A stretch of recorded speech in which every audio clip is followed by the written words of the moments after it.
Okay, we're going to begin Perek Tesayin with chapter 16, which in these little Tanyas is page 42.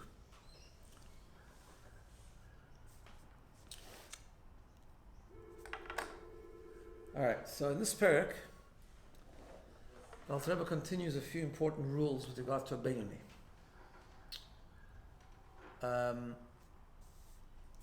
Let me just give a little introduction to the first one. One is that although a Benoni by definition, right, we said is someone who has a nefesh haba mistel, and the nefesh haba mistel has a voice, and it's still going to be there, and the struggle will still be there, and therefore Benoni by definition is someone who controls his applications. He controls the machshava, dibur, ma'aser, thought, speech, and action, right? But in order to do that, and that's what he's going to explain now, one of the things that's important is, in other words, one would think that a Benoni is just someone that is not intrinsically changed at all, right? In other words, the essence of his character is the same, it's just that he does the right thing. Mm-hmm. Huh? No, I didn't think that. No. Why? He's working all the time. Right, and therefore... And that's why we're striving for it. Yeah, but so what does that do? No, we're striving to control ourselves. We're trying to have the choice. In other words, it is true, I'm trying to separate the issues. It is true that the fundamental concept of a Benoni is the application of choice, not to do, say, and think the wrong thing, right? And only to do good things. But he says in order to do that, and he's alluded to before when he talks about davening and all that, that it isn't completely true. In other words, that the Benoni does, in order to do that, in order to reach being a Benoni, which is part of our aspiration, is that you've got to make a dent in your actual personality also. Your world has to shift. Now, it's never going to shift completely. That's the point here, as I said before. I mean, we've talked about this briefly, but it's going to go into it more, right? Now, it was not enough for the Benoni just to fight his Yetzer Hara and to fulfill all the 613 mitzvahs, right? But actually, what he needs zichuch, they call it. Zichuch means he needs to refine himself. In order to be a Benoni, you need to refine yourself. You need to be a more refined person. You need to be a zichuch.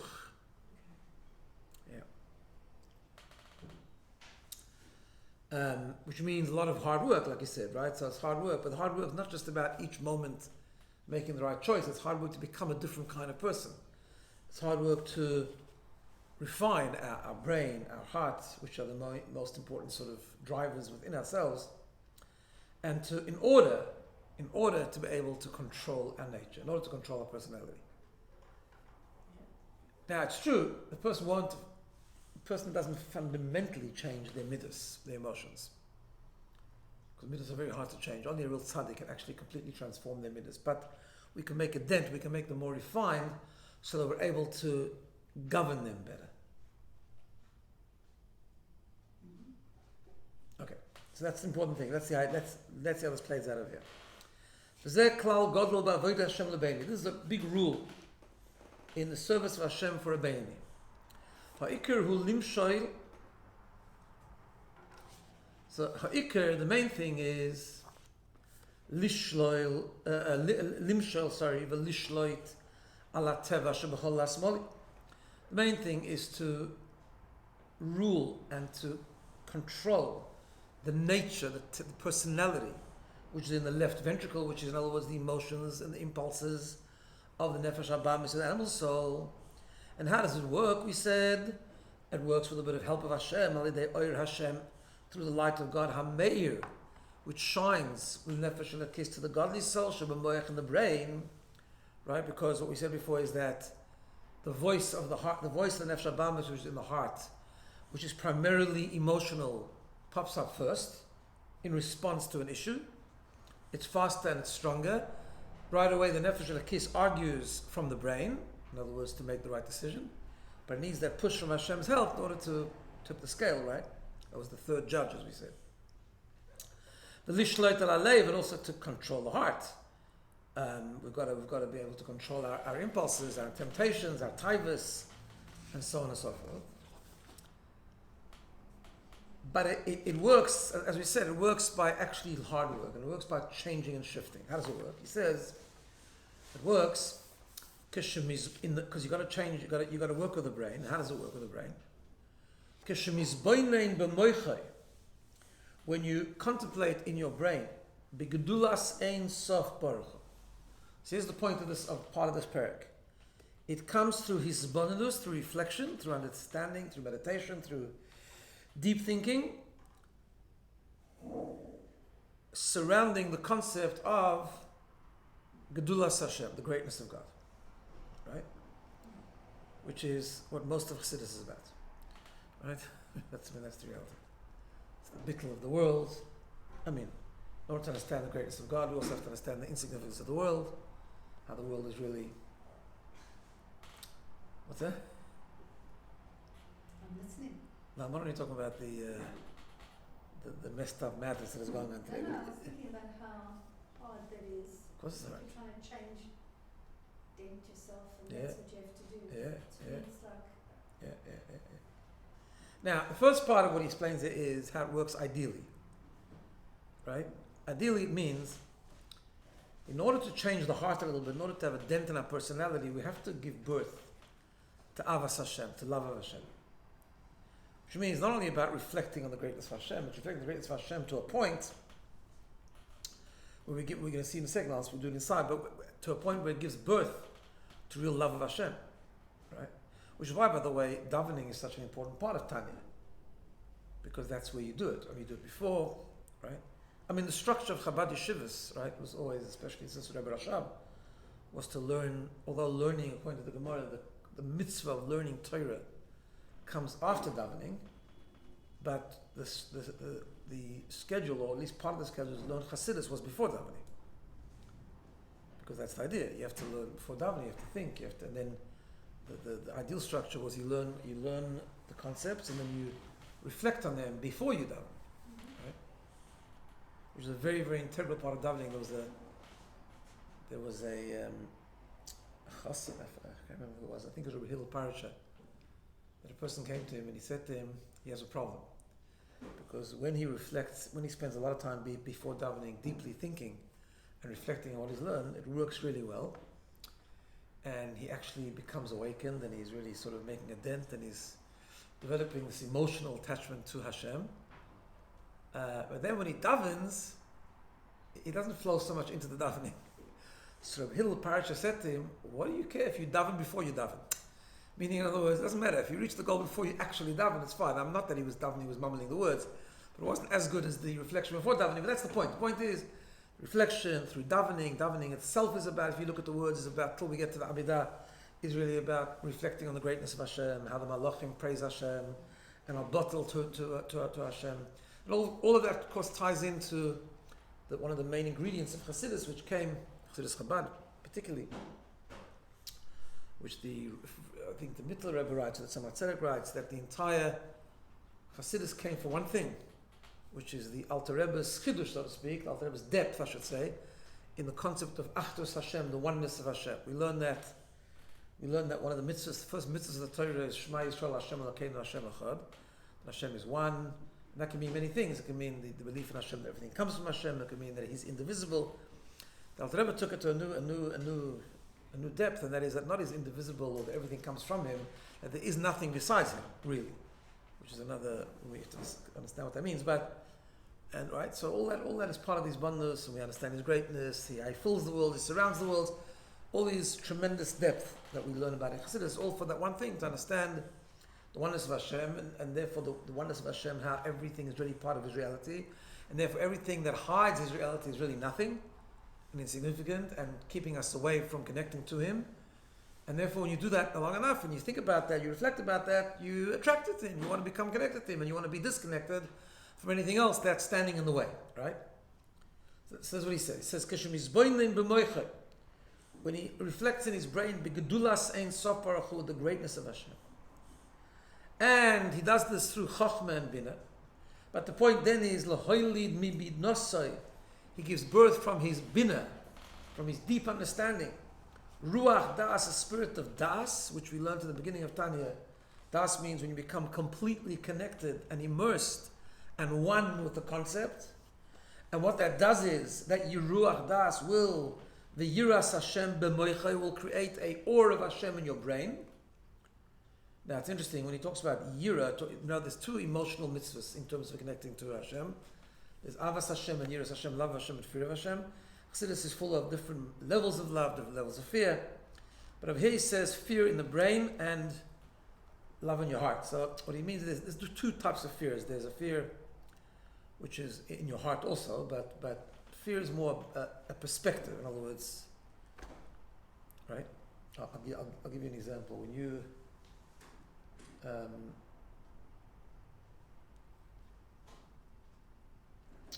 love is always an emotional thing in the heart. When you love something, it's because you feel for it, right?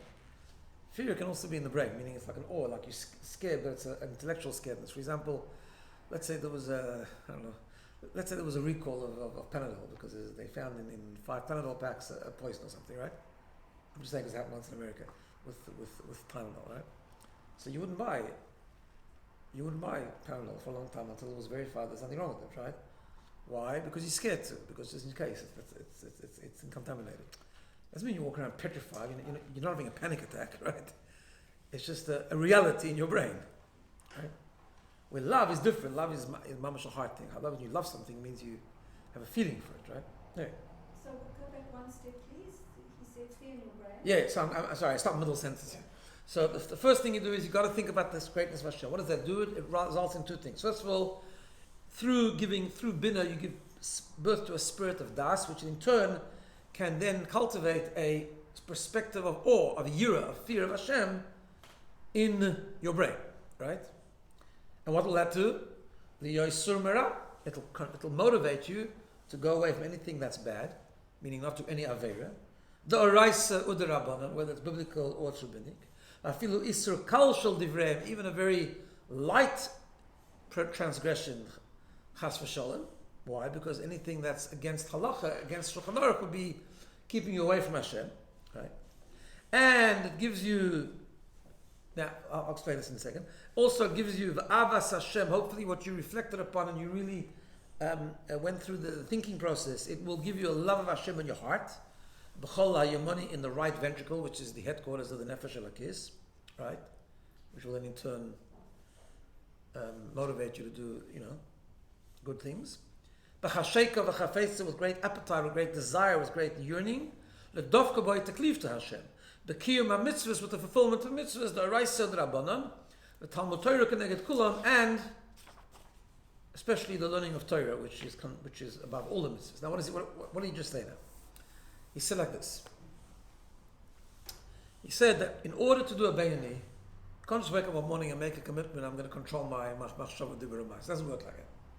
I mean, you could, and it works partially like that in the Benoni we talked about before, the non-serving Benoni, right? The loy avad, they're the one that's just cold and diligent naturally. Although he says later in this parak, even he needs a bit of, he needs a bit of work and davening and all that. But okay. But for the most part, person who's naturally by default has lots of temptations and lots of taivas and desires for this world, you can't just decide all of a sudden never to choose them and to choose only things that bring you closer to Hashem. You've got to work on your essential personality. So therefore you've got to give birth. What will really ignite, will really motivate and inspire the journey of a Benoni and help him to win the fight each time a temptation comes along, each time a feeling of anger comes along, each time a feeling of indulgence comes along, each time a Yetzer Hara comes along to do something wrong. It needs that avas Hashem and yiras Hashem, fear of Hashem and love of Hashem, right? You've got to actually fear Hashem and love Him. So it becomes your world, in other words, right? That's part of what's happening when that happens. That's why even the Benoni, the real Benoni, even the Hasidim, which the Rebbe said about him, he's a Benoni, he had a struggle, but his world was different because he had that love of Hashem and fear of Hashem, right? Now he said that I will soon define also what it means, but he said like that. He said that how does this all work? It works through hisbananus, real reflection in the greatness of Hashem, understanding the greatness, truly understanding, a deep understanding of the greatness of Hashem as much as a human being can possibly understand, which will inspire, he said two things. It will inspire an awe, intellectual awe in the brain, which will keep him away from doing anything wrong, whether it's a biblical prohibition or rabbinic prohibition or even a slight rabbinic prohibition and so on and so forth. And it will inspire love in his heart, which will then motivate him it'll motivate him to do mitzvahs, to do good things. So what he's saying is an interesting thing, that fear keeps you away from doing something wrong. Love motivates you to do something good. Now he mentioned this very briefly earlier in Tanya, and he mentioned it later as well, that there's this concept that the two mitzvahs of Avas Hashem and Yiras Hashem, Yiras Hashem, fear of Hashem, inspires Sur Mirah, in other words, the keeping of the 365 negative commandments, whereas the love of Hashem motivates you to do the 248 positive commandments, right? That's what always it says in Tanya. What's the reason? Because in other words, we know that when you do an Aveira, you are being distant from Hashem. Therefore, you don't want to eat non-kosher because you learned how great Hashem is, and you don't want to. You're scared to do anything, or you not scared in a childish sense, but you're distant from him. You don't want to. You don't want to become distant from him in any way. So therefore, you don't do anything that is wrong, that in his eyes is wrong. That's motivated by the idea of Yiras Hashem. And then, what do you want to do? You love him, so you want to do things that please him, right? Okay, that's what it always says. The truth is, we have to really understand what that means, because it's not so simple. Every mitzvah lois aseh is also an aseh.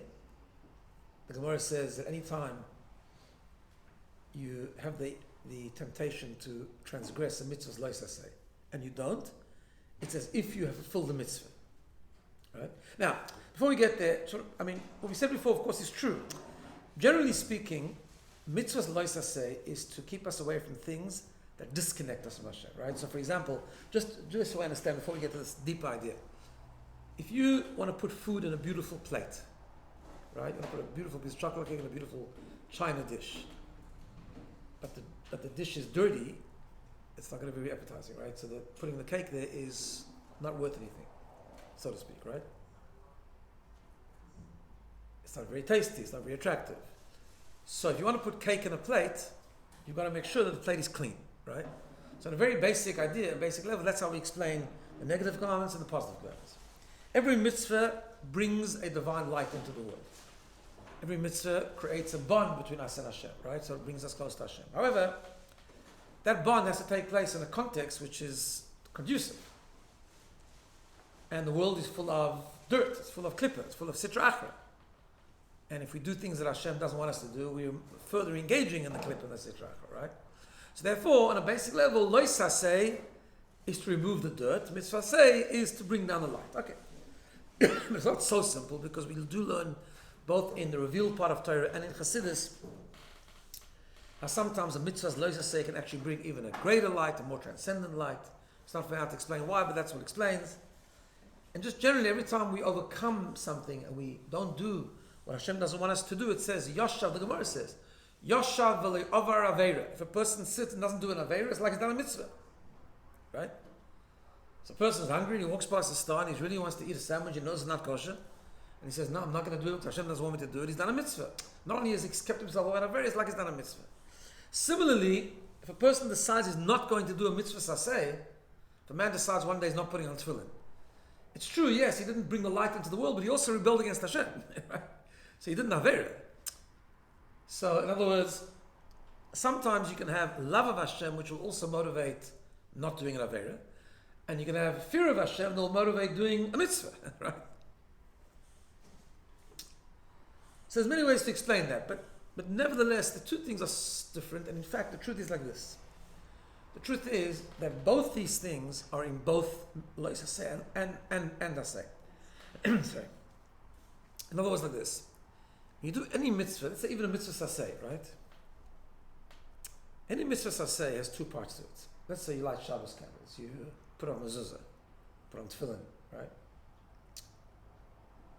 There's, even though it's a positive commandment that you have to do, but there's also like there's always a lois haseh aspect and a mitzvah saseh aspect.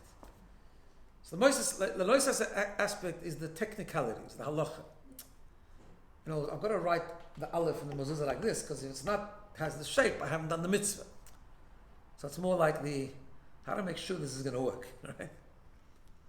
That's not, if you think about it, that's not inspired so much by love, that's inspired by fear. or, right? Like, I got to do this right, otherwise I'm not going to be happy. Yeah? But then there's the asay of the mitzvah. There's the feeling, I'm doing this mitzvah, I have simcha, I have joy in this mitzvah, I'm loving the love of the mitzvah. Why? Because I know this mitzvah is bringing me closer to Hashem. It's bonding me with Hashem, and therefore I'm going to buy not a mezuzah that's just technically okay, I'm going to buy a nicer mezuzah. The idea of hidur mitzvah, the idea of doing a mitzvah nicely. I'm going to spend extra money on the mitzvah like I would on my furniture, because this is really what's important, not so much my furniture, right? That kind of thing, yeah? So that's the asay part of the mitzvah. Or the excitement, or the learning about mezuzah before I put it up, or the when you do the melulav to do, all these things. That's the mitzvah asay of the mitzvah. And that's driven by love. Because I love it so much, I love him so much, I'm not going to just make sure I'm doing it correctly. I'm going to, right? Now you can have one without the others, and that's why every mitzvah requires a combination. That's why every mitzvah is real service of Hashem. Because sometimes a person can really love the mitzvah, and he's so excited, he's learned about lulav, it's 10 weeks before Sukkot, and he's all inspired, but he forgot to make sure that actually the estrog is actually kosher, right? Because he got caught in the inspiration part of the mitzvah, right? And then there are some people that are very technical, they're very, very machmir, make sure they always need this lulav okay, huh? But they haven't got the warmth, right? They haven't got the love. So you need both. So we know that later on, it brings it a few times in Tanya, that the Zohar says that the Torah mitzvah is like the bird. The ava and yira, the love and the fear, is like the wings. And without the wings, the bird doesn't fly. But it needs both wings. It means the ava and the yira. So both wings is the ava and the yira, the love and the fear. Okay, so that's the pshat. So therefore, a Benoni needs ava v'yira in order to really propel the observance of mitzvahs. Not doing anything Hashem doesn't want. And as we said before, with the Benoni, what we mean by that is not only doing technical wrong things, but even doing anything that's going to distance us from Hashem, anything that's unholy, anything that's not L'Shem Shemayim, which is ultimately Benoni, not just the Issur, but even the things which are permissible, the eating properly, the whatever, the sleeping properly, everything, right? In order to be the Benoni, in order to aspire to be the Benoni, it needs Avavir. Now, of course, that's relevant to us as well, even though we might not be quite Benonis yet, right? But the same thing. What if we aspiring Benonis, we have to engage in this, what he's talking about in this parak. And that is, we have to engage in that concept of thinking about the greatness of Hashem and understanding and letting it motivate us, letting it inspire us to love Hashem more and fear Hashem. The problem, however, is this, and this is the next part of this parak. The second foundational rule. And there's a big problem. And there's a number of answers to this problem, or a number of solutions, but now we're going to learn about one. And that is that most of us actually today particularly are not capable of really giving birth of true love and fear of Hashem. Why? I mean, we say we do, we get excited about Yiddishkeit, and so we should. But that's not real love of Hashem, right? That's, by the way, that's why, always have these two things when we learn Tanya. I said this in the very beginning many times. On the one hand, everything is relevant to us because it changes our goal and it pushes us a little bit. On the other hand, we have to be very honest and not talk ourselves into it that we are holding by levels that we're not holding by. There was a very big chassid, I'm sure I've told this story before, but there was a very big chassid, his name was Radatz, Rabbi Zohar Tzvi Chen, and he was the tops, right, at the time of the Rebbe Rashab. He was a Talmud, he started off in the yeshiva of the Rebbe Rashab. I think I told you the story, that the Rebbe Rashab said about him, was one time, him and another chassid, they were davening very, very deeply. They used to daven with amazing love of Hashem. They said, "Tak mamish, do what it says here."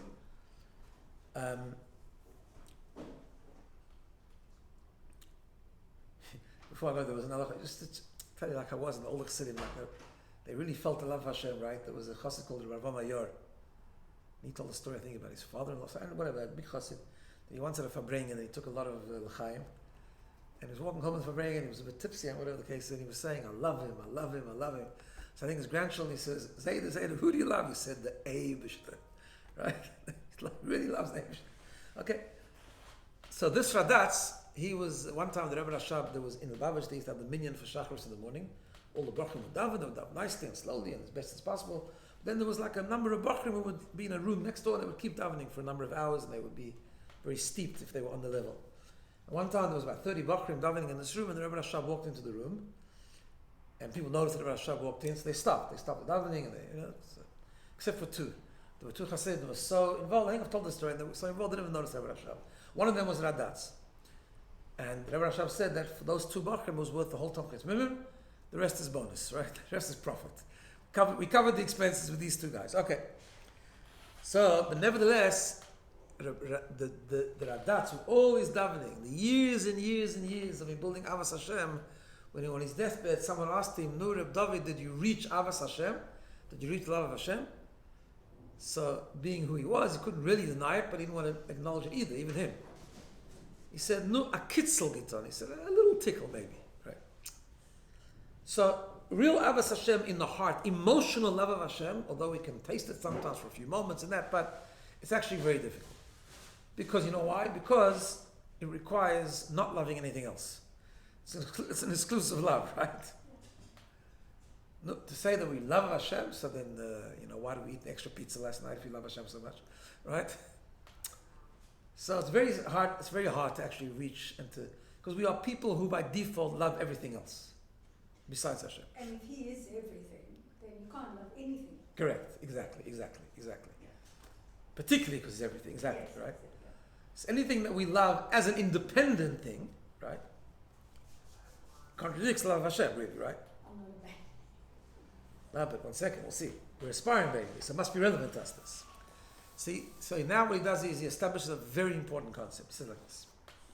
And he continues. He says, Yeser al Kain. It's like a middle of the page there with a dot, you see that? Yeser al Kain, even more so. Sorry, Leida Klal Godel Ba'aveda Sabei Labein. You have to understand a very important principle. Gam im ein yad sichloi v'ruach b'nosoi maseges. That even if a person, which is probably all of us, or most of us, that the extent of his intellect and the spirit of his BINA is not enough, will not reach l'hoylid avas Hashem b'izgalus liboy, to actually give birth to love of Hashem in his heart, which means in the revealed part of his heart. That means sheyeh liboy bo'ir kerish be'esh, that his heart should be burning with fire. V'chafetz Hashem, and a desire v'chafetz of v'chasheka v'tshuka, and this desire and this yearning and this attraction. Murgeshes belev, which can mamish be felt in the heart. L'dof kaboy, to cleave to Hashem. Most people are not able actually to do that. What could he do? Rak, what he could do, with also a lot of work. Ha'ava mesuteres b'moichay v'talumas liboy.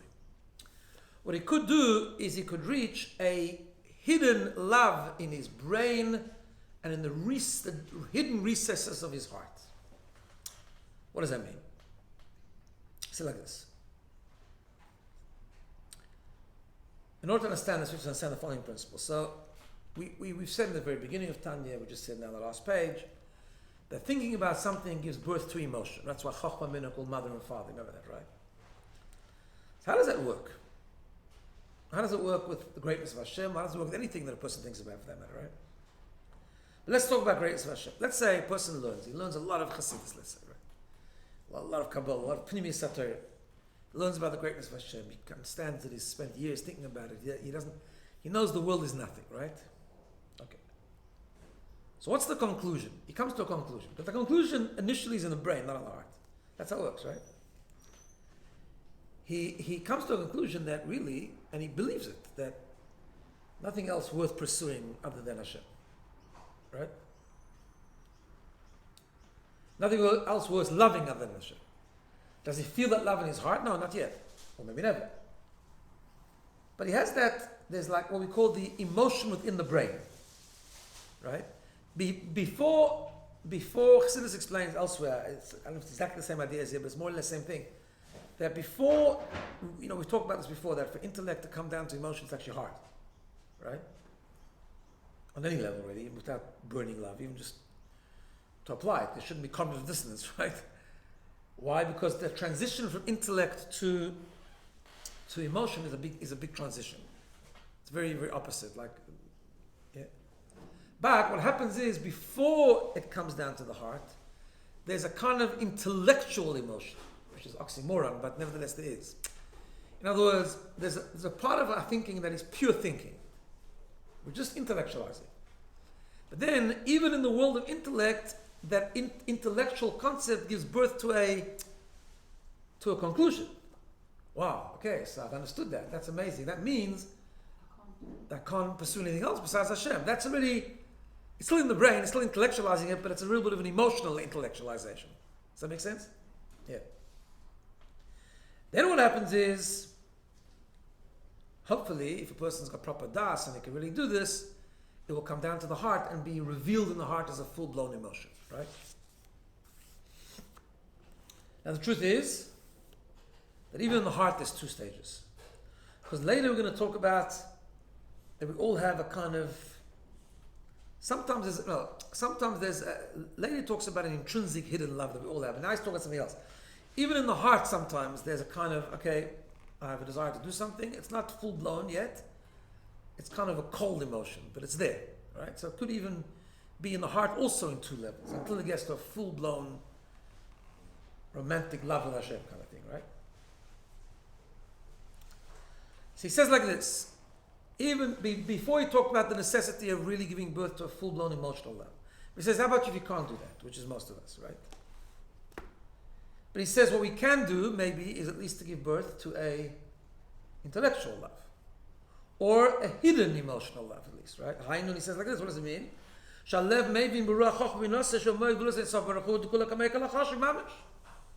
the heart, and at least it's a really intellectual place. We've come to the belief, we've come to the conviction at least. It's not so much emotional, but at least some sort of conviction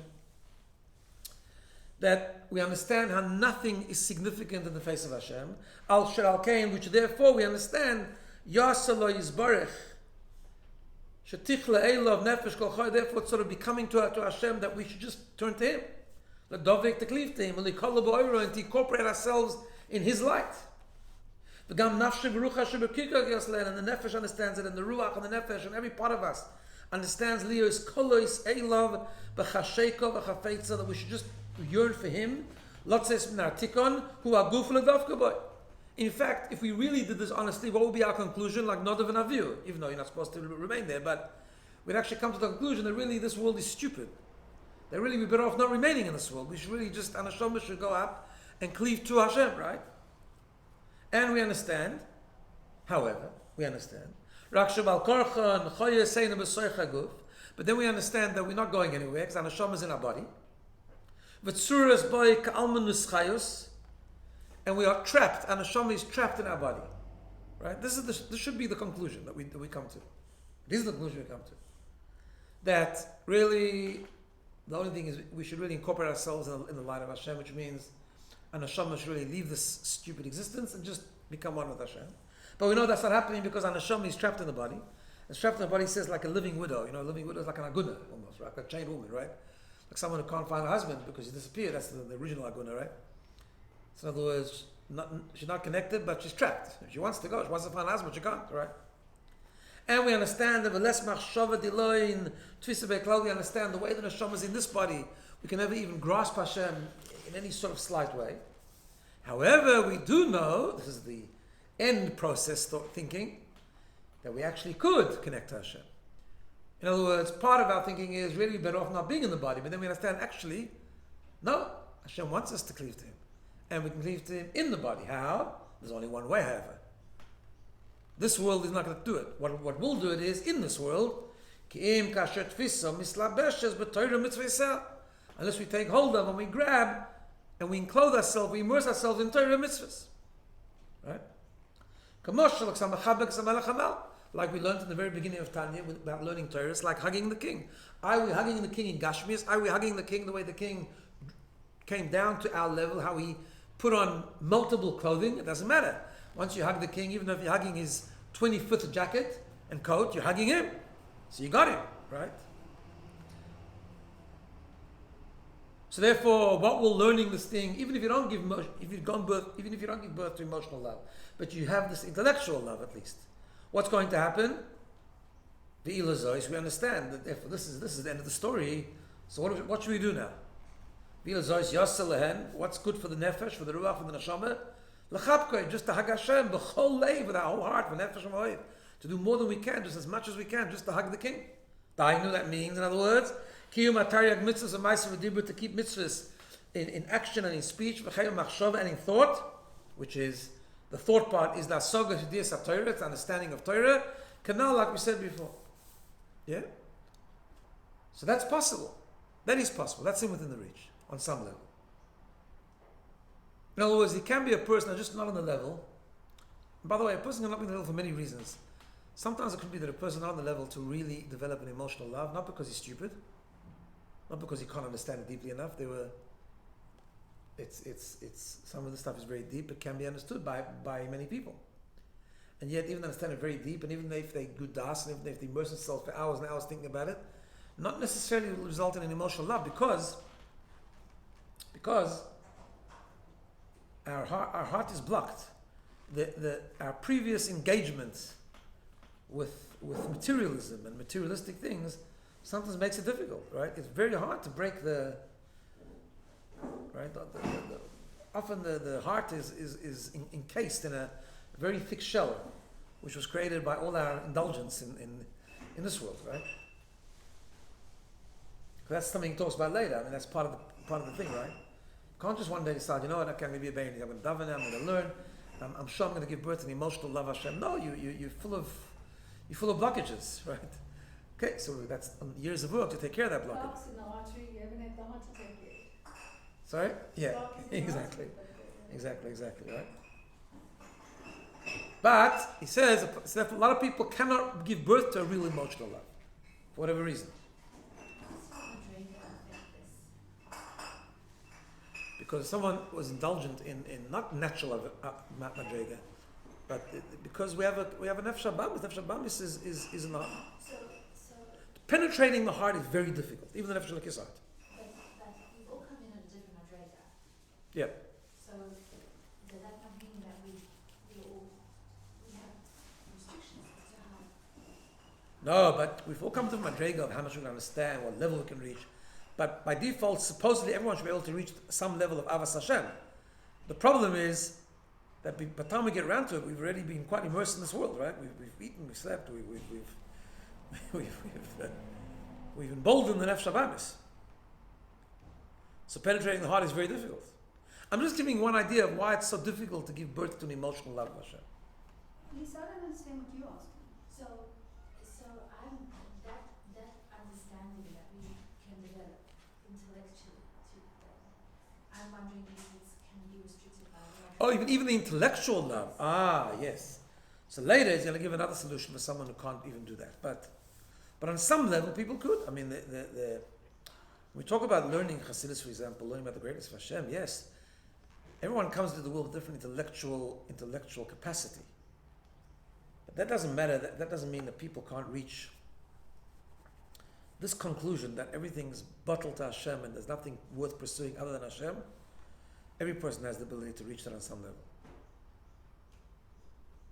There are people who are gifted with a brain that they could go very, very deep into these ideas, maybe. But That's your intellect. That's the level of intellect, but not the level of the soul. The soul is all. no, but the soul, but the intellect can give birth to intellectual love. That's the idea. The intellect can what? Can give birth to intellectual love. Yes,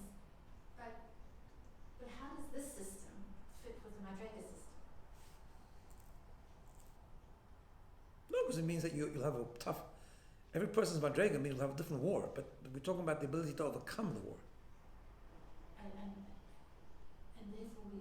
I'll give you an example. I just heard a story. I'll give you an example of what I mean. I just heard a story this morning. It's about bitochen. It's a beautiful story actually, but maybe it answers the question also. Like certain madregas can only reach certain things. So there was a big tzaddik called Rabbi Zusha Vanipoli, and it says about Rabbi Zusha Vanipoli. He said when he walked into a city, he wanted to collect money, let's say for tzedakah or make whatever. He knew before he walked into the city how much he's going to raise. He knew because he had Ruach HaKodesh. So he knew how much Hashem is destined for him to raise that city. So he made his ishtadlus, he made the money, and he left. There was never any problem about I should have done more, I should have done less. He knew this is what he has to raise. So they say that his son said, I'm not on the madrega of my father that to have Ruach HaKodesh to know that when I go into the city how much I'm going to make. But I am on the madrega that when I leave the city, I'm perfectly 100% certain that was what I was supposed to make. Right? So one great Hasidic Rebbe says that the son's madrega was even higher than the father's. What he meant by that was, no, the father's was higher, right? In other words, yeah, some people have high neshamas, they can tap into higher things. But in terms of being consistently connected to Hashem, he says the Benoni path is for everyone. And the Benoni path comes through love of Hashem, which can be, which we'll explain more in a minute, it can be reached not for everyone emotionally, but can be reached intellectually. Maybe that love will be a different type of love if it turns into the madrega you have, but it will still inspire Torah mitzvahs. Maybe the low madrega, when he puts on tefillin, won't reach the higher levels of the with tefillin like the other tzaddik does. Yeah, but he'll do the mitzvah, and he'll do it with the greatest input. Because that's the point of Tanya. The point of Tanya is, it's not about madregas when it comes to machshava, dibur, and maisa. It's about hard work. How you do the mitzvah, right? But yeah, the depth of understanding, of course, is our understanding of Torah doesn't come anywhere even remotely near to the understanding of a great Talmid Chacham or a rabbi of the Gemara. Even our mitzvahs, we put on the same tefillin as Moshe Rabbeinu put on. Yeah, he was able to understand and to reach and to connect the higher worlds when he put his tefillin that we can't do, but the same tefillin at the end of that, right? So that, yeah, so that's the same. Okay, so what happens? It says like this whole thing you just described. So when you go deeply into this idea about taluma is tavunas liba v'moich, at least in the hidden parts of your heart and brain, and then what happens is upi v'libo shavim, you want to walk the talk, so to speak. Shemekayim came to piv, then you actually implement it. You came to this amazing conclusion that there's nothing else worth pursuing other than Hashem, and you want to put that into purpose, and you do. You want to do what you concluded with intellectually. Hainu, that means, it inspires you to learn more Torah, to really learn Hashem's Torah, and to toil in Hashem's Torah, day and night in your mouth. And also in action, the hands and the other limbs, they start keeping mitzvahs. Why? Based on what you concluded in your brain and even in your heart, intellectually. So what happens is, this understanding sort of bypasses the emotional part. What happens is, your idea that you developed in your brain connects with the mitzvah that you do in action or in thought or in speech. It's a brain and it's life. The gut and it becomes wings to make your Torah mitzvah soar higher, just like it would when it's emotional love.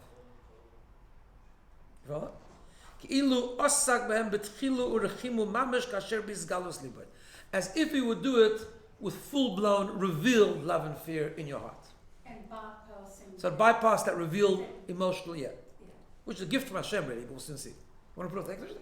Yes, all right, I can see you go. Okay, right? The Hainu, which emotional love would have meant, with this amazing desire, burning, yearning in his heart for nafshei atzmei, and his thirst for Hashem, right? So in other words, like this. The Zohar says, in order for your mitzvahs to go higher, in order for your mitzvahs to be really inspired, in order to really overcome the struggle, and in order for your mitzvahs and Torah to be elevated to a higher level, not just to get stuck, you need ava v'yira, you need love and fear. However, if you can't develop emotional love and fear, right? And you develop this intellectual conclusion, which is a sort of a love and fear in your heart and in the recesses of your heart, and that inspires your Torah and mitzvahs, then that intellectual love becomes the same as the emotional love, which the emotional love we know picks up your Torah and mitzvahs and takes it to a whole new level. The intellectual love will do the same. Why? Hoyel, because this intellectual thinking, which is what brought to do the Torah mitzvahs. And without that hisbonenus, without that contemplation, you wouldn't have done it. What would you have done? You would have just pursued your bodily needs. Why didn't you? Why did you throw yourself into Torah mitzvahs? Why did you make the priority of your life God? Why did you decide to live a God-centered life? Because you understood it, and it developed a certain conviction in your brain at least. So it did what the emotion does. It inspired, it pushes, it ignited the journey of being completely one with Hashem. And by the way, because if not for that, we would, by default, we are people who pursue materialism. By the way, even if we pursue materialism with discipline, that's why people misunderstand. Tanya is not about a self-help book about being a disciplined person. That's nonsense. You can go to other books for that, right? But it's about not focusing on your material existence. That's what it's about. It's about bittul to Hashem, not about being you can reach the level where you only eat protein and not so many carbs without Tanya, right? Even if you like carbs, because you thought about it, you saw it's not healthy and you really want to live, physically you want to live, right? It could be a non-Jew, it could be nothing to do with Torah mitzvahs. But, right?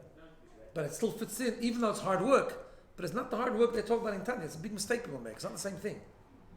It's hard work because it's also self-centered. It's better, it's a more refined person, right? He's a stronger person, he's a thinking person, he's a person that's understands that it's you have to live a healthy life, that there's more to life than just eating and drinking. Okay, that's good. But it's still about self at the end of the day, right? Tanya's not about self, Tanya's about bittul to Hashem. Right? Other people, they talk about Tanya in modern terms, it makes me so nervous. Like, I heard a podcast, someone was talking about Tanya that, it's important to be emotionally regulated. That's a very big buzzword nowadays, emotional regulation. Which is exactly what Tanya is all about. Tanya has nothing to do with the emotional regulation. Right? Tanya was written for healthy people, not for people who have anxiety and depression. I mean, with a big A and a big D. Right? Tanya was made, of course, Tanya deals with them. Actually, it's not about health, it's not about emotional regulation, it's about pushing away all negative thoughts, right? It's not about being balanced and about being tuned. And yeah, obviously you have to do that all to learn Tanya, you have to be a healthy person, but it's not emotional regulation is a nice psychological idea, whether it's good, whether it's bad, I don't know, it's a separate thing, but there's nothing to do with Tanya. And why? So our default position is that we want to pursue self, our needs, our physical needs, either in a very reckless, indulgent way or in a disciplined way. It doesn't matter. It's the same thing. And that's why he adds and he says, and even if we're talking about a person who's a diligent person by default, he's still, by every human being likes their guf more than the neshama, even the masmid, even that non-serving Benoni that we're talking about, right? Even he needs work. Not as much as the one who does 101, but he needs the 100 at least, because he needs still to work, right?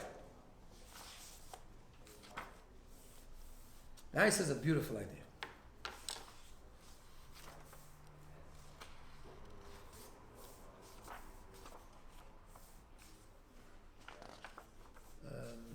One second.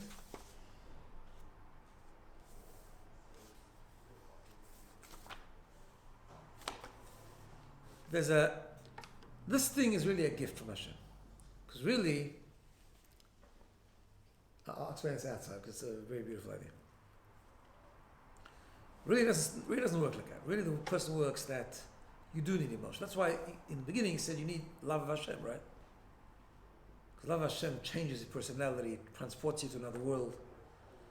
If you have it, the ideal remains to have full-blown emotional love of Hashem. Right?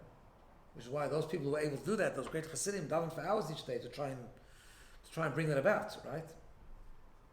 Because what you develop in your brain at the end of the day still is detached. So naturally, it doesn't actually do the trick as well as emotional love do. But there's a beautiful Maimar Chazal that says like this, which is always understood differently in a correct way, but over here gives a deeper pshat. There's a saying, Machshava Toiva, the person has a good thought, HaKadosh Baruch Hu Mitzarfa L'maisa, Hashem connects it to action. Now normally the way that's understood is if a person had an intention of doing something mitzvah, let's say I really wanted to help someone out. And I was leaving my house and I was about to go to that person's house, and I really was all ready to do the chesed, for example, right? And it didn't work out. The person couldn't do it today, wasn't available today, became sick, whatever, right? So I lost out on doing the mitzvah that I intended to do. So the Chazal tell us that Hashem considers it as if I've done the mitzvah. Okay, that's what. Whereas Chazal assure us that it's not true with Averis.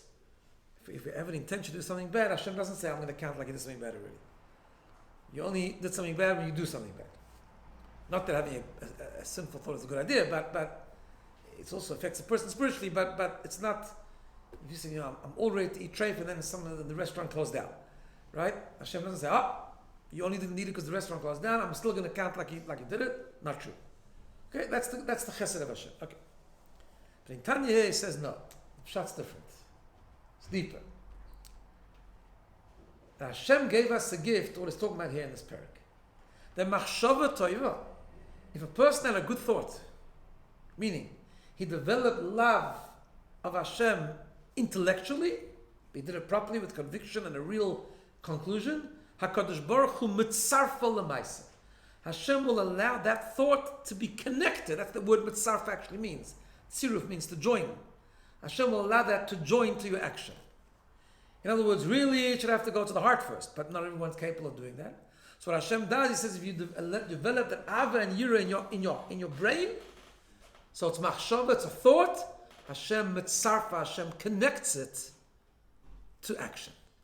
So Hashem creates that bypass, right? Hashem creates that thing that he allows us to kind of skip in a way, the full-blown emotion. Knowing us as he knows. Knowing us as he knows us. And therefore that the intellectual love will be able to inspire the Torah mitzvahs and elevate the Torah mitzvahs, like the Zohar says, the two wings of Ava V'Yira make the bird fly. That will happen even with intellectual love and fear. And that doesn't mean it's easy. It's not the intellectual love. You need a lot of learning, a lot of thinking, a lot of reflection, right? But the more we learn, the more we reflect, the more it makes a dent, and the more we inspire the Torah mitzvahs. That's the relevance of the parak. The relevance of the parak is that on some level, the more we, in our mind, now, do we do it full blown, or are we going to learn Chassidus tomorrow and understand and decide there's nothing else, not even the minutest thing is worth indulging in other than Hashem? Probably not, but we can make a dent. And we saw that, right? People who really live by what it says, not just intellectually or remotely, because it still needs work. He doesn't say just understand the idea. He says it's still going to be love and fear in your brain. It's still going to translate into the emotional part of intellect, which is also hard. Right? In other words, as a purely intellectual exercise, you can learn very deep Chassidus and do nothing right. Because it's just an idea. It's a very big academic exercise, beautiful. But no, if you learn it and you think about it and you apply, what does it mean to me? What does it mean to my, what does it mean? Am I maybe need to upgrade my Torah? All that kind of stuff, right? And that inspires greater observance. That's one step in the right direction. One step in implementing what it says here. It's not reaching it, but it's a step closer. Is that because you're on the bypass? Yeah, I'm saying you haven't implemented the full bypass yet, but at least on some level. In other words, we're all capable on some level on having the intellectual ideas of Chassidus make a difference. Maybe we'll have one less, one less pursuit of materialism, and maybe we'll be inspired to push ourselves more. Whatever the inspiration is.